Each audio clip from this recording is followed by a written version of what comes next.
Moving on, మరో breaking. Congress గ్యారంటీల మోసాన్ని మహారాష్ట్ర ప్రజలు గమనించాలి అన్నారు మాజీ మంత్రి హరీష్ రావు. అందుకే ఆ పార్టీని ఓడించారని అన్నారు. లగచర్ల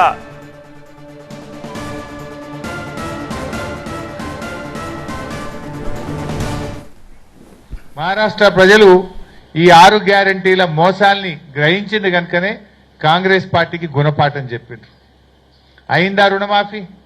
101 దేవుళ్ళ మీద ఒట్టుబెట్టి రుణమాఫీ విషయంలో రైతుల్ని మోసం చేసిన వ్యక్తి మన రాష్ట్ర ముఖ్యమంత్రి రేవంత్ రెడ్డి గారు. ఇంకా తెలంగాణలో మోసం చేసింది జాలదు, మహారాష్ట్ర ప్రజల్ని కూడా మోసం చేస్తామని ఆడ ప్రచారం చేయబోయింది. వాళ్ళు అన్ని గ్రహించిండ్రు. ఇక్కడ మహిళలకు 2500 రాలేదు, వృద్ధులకు 4000 పెన్షన్ రాలేదు, రైతు భరోసా 1500 రాలేదు, రుణమాఫీ జరగలేదు, బోనస్ బోగస్ అయిపోయింది, తులం బంగారం అందలేదు. అన్ని విషయాలు అర్థమైనాయి కనుకనే మహారాష్ట్రలో కాంగ్రెస్ పార్టీ గుణపాఠం చెప్పింది.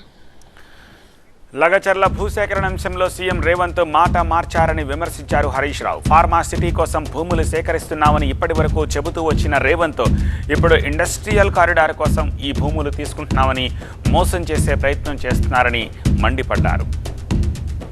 తప్పును బహిరంగంగా ఒప్పుకుంటే ప్రజలు క్షమిస్తారు, బుకాయిస్తే ప్రజలు క్షమించరు. నువ్వు బుకాయించే ప్రయత్నం చేస్తున్నావు.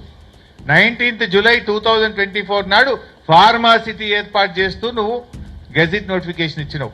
దాన్ని రద్దు చేయి, ఫస్ట్ దాన్ని విత్డ్రా చేసుకో. అది ఇండస్ట్రియల్ ఎస్టేట్ గా మళ్ళీ కొత్త గెజిట్ నోటిఫికేషన్ ఇస్తేనే అది ప్రజలు నమ్మేటువంటి అవకాశం ఉంటుంది. అయినా అక్కడ ప్రజలు ఏమంటున్నారు? అసలు నీ నియోజకవర్గంలో నిన్ను ఓటేసి గెలిపించిన ప్రజలతో మాట్లాడడానికి నీకు ఎందుకు అంత భయం?